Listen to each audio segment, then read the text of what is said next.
नमस्कार, Sat Shri Akal. Welcome to Jio academy. आज हम लोग क्लास 12 के फिजिक्स के बारे में पढ़ेंगे और फिजिक्स का पहला चैप्टर इलेक्ट्रोस्टैटिक के बारे में पढ़ेंगे। मेनली हम लोग फिजिक्स में जो आवेश के बारे में पढ़ते हैं, चार्ज के बारे में पढ़ते हैं, वो तीन तरीके से चार्ज के बारे में पढ़ते हैं। एक जगह चार्ज स्थिर रहता है, उसके बारे में पढ़ते हैं, और दूसरी जगह चार्ज को एक फिक्स डायरेक्शन में मूव करवाते हैं, और तीसरा जब चार्ज जिग-जैग गति करने लगता है, उस तरीके से हम लोग फिजिक्स में पढ़ते हैं। तो फिजिक्स में अभी हम लोग पहला चैप्टर पढ़ेंगे इलेक्ट्रोस्टैटिक। इसमें हमेशा आवेश स्थिर रहेगा और स्थिर आवेश के कारण जो भी घटना होगा उसके बारे में हम लोग पढ़ेंगे। तो सबसे पहले हम लोग जानेंगे कि आवेश क्या चीज़ होता है। आवेश किसी पदार्थ का आया हुआ गुण होता है। ये पहले से किसी पदार्थ में विद्यमान नहीं रहता है, ये किसी पदार्थ पर आया हुआ गुण होता है। अब ये गुण आता कैसे है वो चीज़ हम लोग सीखेंगे। हम लोग जानते हैं कि इस दुनिया में जितना भी पदार्थ होता है वो अणुओं के समूह से मिल करके बना है, और अणु जो होता है वो परमाणुओं के समूह से मिल करके बना होता है, और परमाणु जो होता है उसमें इलेक्ट्रॉन, प्रोटॉन और न्यूट्रॉन के समूह से मिल करके बना होता है। तो हम लोग जानेंगे कि आवेश किसी पदार्थ पर किस तरीके से आता है। तो सबसे पहले हम एक न्यूट्रल पदार्थ लेते हैं, और हर एक न्यूट्रल पदार्थ में इलेक्ट्रॉन प्रोटॉन की संख्या बराबर होती है। सपोज दैट ए भी एक न्यूट्रल है और बी भी एक न्यूट्रल है, और इसमें 10 इलेक्ट्रॉन है तो 10 प्रोटॉन भी होगा। सपोज दैट इसमें 5 इलेक्ट्रॉन है तो 5 प्रोटॉन भी होगा। जब इन दोनों को आपस में घर्षण कराते हैं, जब इन दोनों को आपस में फ्रिक्शन कराते हैं, तो फ्रिक्शन के दौरान ही इलेक्ट्रॉनों का ट्रांसफर हो जाता है। किसका ट्रांसफर हो जाता है? इलेक्ट्रॉन का ट्रांसफर हो जाता है। अगर सपोज दैट घर्षण कराने पर 3 इलेक्ट्रॉनों का ट्रांसफर ए से बी पदार्थ में हो जाए, तो घर्षण के बाद इस पदार्थ में देखें तो 7 इलेक्ट्रॉन बचता है और 10 प्रोटॉन बचता है, क्योंकि प्रोटॉन ट्रांसफर नहीं हो रहा है। कौन ट्रांसफर हो रहा है? इलेक्ट्रॉन ट्रांसफर हो रहा है, और इसमें आकर 8 इलेक्ट्रॉन हो जाता है और प्रोटॉन में कमी नहीं आती है, उतना ही प्रोटॉन होता है। इस इंसिडेंट के साथ हम देखते हैं कि इसमें इलेक्ट्रॉनों की कमी हो गई।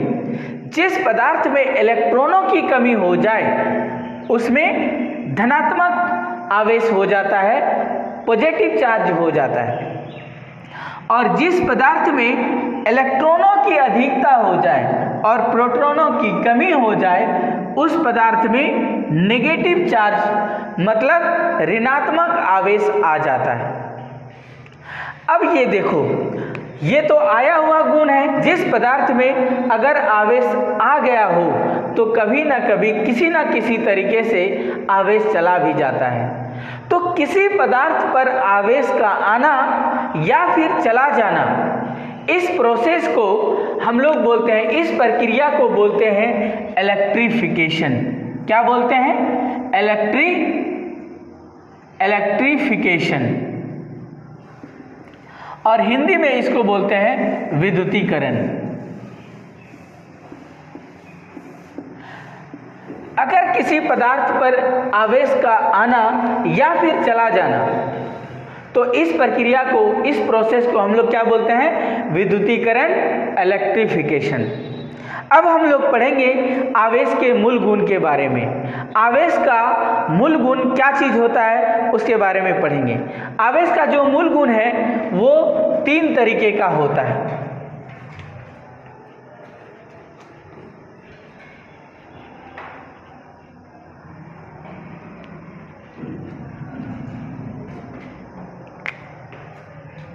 Fundamental property of charge. आवेश का 3 मूल गुण होता है। नंबर 1, आवेश की योज्यता। एडिटिविटी ऑफ चार्ज और दूसरा आवेश का क्वांटमीकरण।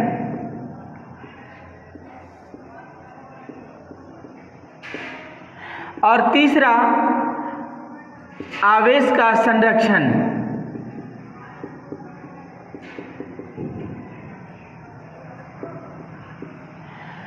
सबसे पहला कौन सा होता है? आवेश का जो मूल गुण होता है वो 3 होता है। कौन कौन?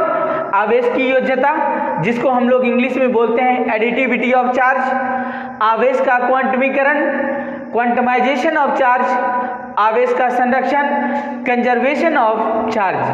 अब ये क्या चीज़ होता है हम लोग जानेंगे इसके बारे में। जिस तरीके से हम लोग गणित में, बीजीय गणित में जोड़ घटाव करते हैं, उसी तरीके से आवेश का किसी पदार्थ पर जोड़ घटाव होता है। सपोज दैट, मान के चलो इस पदार्थ पर 3+ आवेश है। सपोज दैट हम मान लिए इस पदार्थ पर एक पदार्थ है और इस पदार्थ पर 3 क्या है? प्लस चार्ज है।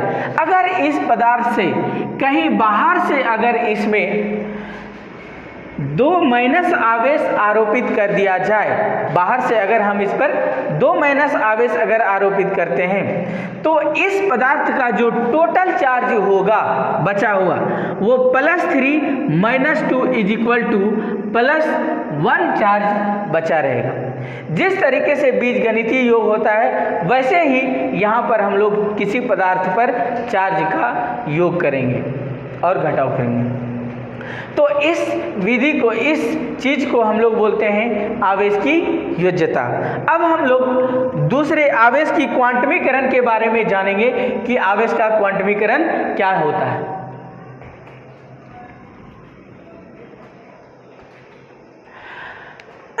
आवेश के क्वांटमीकरण में किसी पदार्थ पर कुल आवेश कितना होता है ये बतलाया जाता है। तो किसी पदार्थ पर जो कुल आवेश होता है, किसी पदार्थ पर कुल आवेश Q जो होता है, उस पदार्थ में उपस्थित इलेक्ट्रॉनों की संख्या, उस पदार्थ में उपस्थित इलेक्ट्रॉनों की संख्या का 1.6 × 10⁻⁻19 का गुणज होता है। क्या होता है?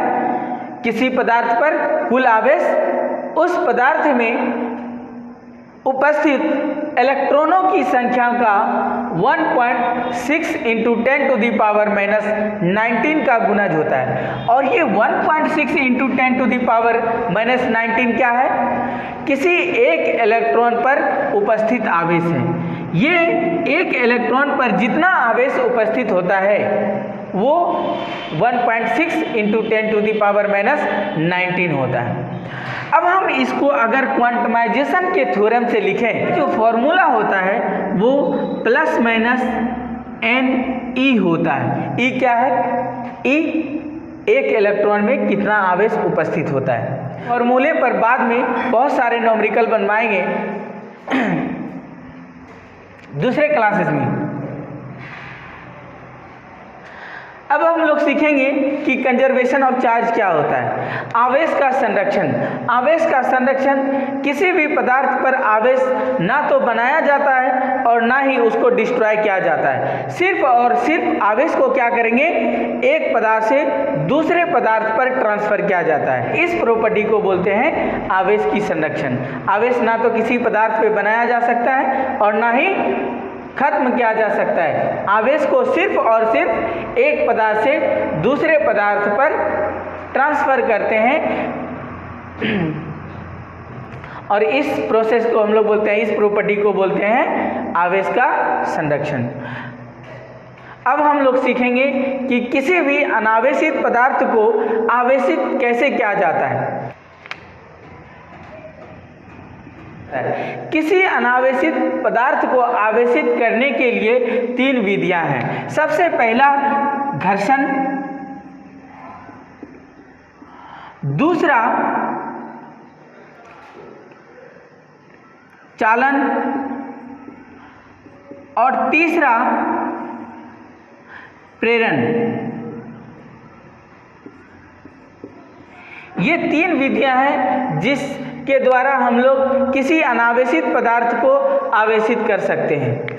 तो घर्षण हम लोग जानते हैं कि दो पदार्थों को आपस में घर्षण कराने पर इलेक्ट्रॉन का ट्रांसफर हो जाता है, जिसके कारण वो दोनों पदार्थ आवेशित हो जाता है। जिस पर इलेक्ट्रॉन की कमी हो जाती है उसमें पॉजिटिव चार्ज आ जाता है, और जिसमें इलेक्ट्रॉन की अधिकता हो जाए घर्षण के बाद उस पर नेगेटिव चार्ज आ जाता है। तो दूसरा विधि है चालन। चालन में क्या होता है कि पहले से एक आवेशित पदार्थ को लाएंगे। चालन में क्या करेंगे, पहले से एक आवेशित पदार्थ को लाएंगे और उसके बाद इसके संपर्क में किसी अनावेशित पदार्थ को लाते हैं। किसी आवेशित पदार्थ के संपर्क में किसी अनावेशित पदार्थ को लाने पर ये पूरे के पूरे दोनों भी एक ही जैसा चार्ज आ जाता है। इस तरीके से अगर किसी अनावेशित पदार्थ को आवेशित करते हैं, आवेशित पदार्थ के संपर्क में अनावेशित पदार्थ को ला करके अगर हम चार्ज करते हैं तो इस विधि को हम लोग बोलते हैं चालन विधि। इस विधि को हम लोग क्या बोलते हैं, चालन विधि। अब हम तीसरे विधि के बारे में हम लोग जानेंगे, प्रेरण के बारे में। हम लोग इसमें क्या करते हैं, एक आवेशित पदार्थ को लेते हैं। सपोज दैट इस पदार्थ पर एक ये ऋण आवेश है और दूसरा इसके हम समीप एक अनावेशित पदार्थ को लाते हैं। इसके संपर्क नहीं कराते हैं, इसके समीप लाते हैं। आवेशित पदार्थ के समीप किसी अनावेशित पदार्थ को लाया जाए तो इसमें जो इसके जैसा चार्ज होता है वो दूर चला जाता है। सपोज दैट ये अभी क्या है, ऋणात्मक चार्ज है, तो ऋण आवेश इसमें जो होगा इससे दूर वाले इंड में आकर के जमा हो जाएगा, और इससे जो विपरीत आवेश होगा इसके समीप वाले इंड में आकर के जमा हो जाएगा। क्यों? क्योंकि हम लोग ये जानते हैं कि समान आवेशों के बीच विकर्षण का बल लगता है और विपरीत आवेशों के बीच आकर्षण का बल लगता है। तो यहाँ पर समान आवेशों के बीच विकर्षण का बल लगा और विपरीत आवेशों के बीच आकर्षण का बल लगता है। ये पॉजिटिव चार्ज हमेशा इस आवेशित पदार्थ की ओर आना चाहता है और नेगेटिव चार्ज इस आवेशित पदार्थ से दूर भागना चाहता है। और इसमें क्या करते हैं, इसको हम अर्थ से कनेक्ट कर देते हैं। तो ये भागते भागते सारा के सारा कहाँ चला जाता है, अर्थ में चला जाता है। उसके बाद हम लोग क्या करते हैं, इसको डिस्कनेक्ट कर देते हैं। जब इसको डिस्कनेक्ट करते हैं अर्थ से तो इस अनावेशित पदार्थ पर सिर्फ और सिर्फ पॉजिटिव चार्ज बचता है। क्यों? क्योंकि सारे के सारे नेगेटिव चार्ज यहाँ अर्थ के द्वारा कहाँ चला गया, अर्थ में चला गया। ठीक है, तो इस तरीके से हम एक अनावेशित पदार्थ को आवेशित कैसे किए, ये एक तरीका है। और इस तरीके को हम लोग क्या बोले, प्रेरण विधि। इस विधि को हम लोग क्या बोले, प्रेरण विधि। आई होप आप लोगों को बहुत अच्छे से समझ में आ गया होगा और आज का वीडियो हम यही समाप्त करते हैं। जय हिंद, जय भारत। अगर आप लोगों को हमारा वीडियो अच्छा लगा हो, हमारा क्लास अच्छा लगा हो तो सिर्फ और सिर्फ आप सब्सक्राइब कर दीजिए और शेयर कर दीजिए। धन्यवाद, थैंक यू सो मच।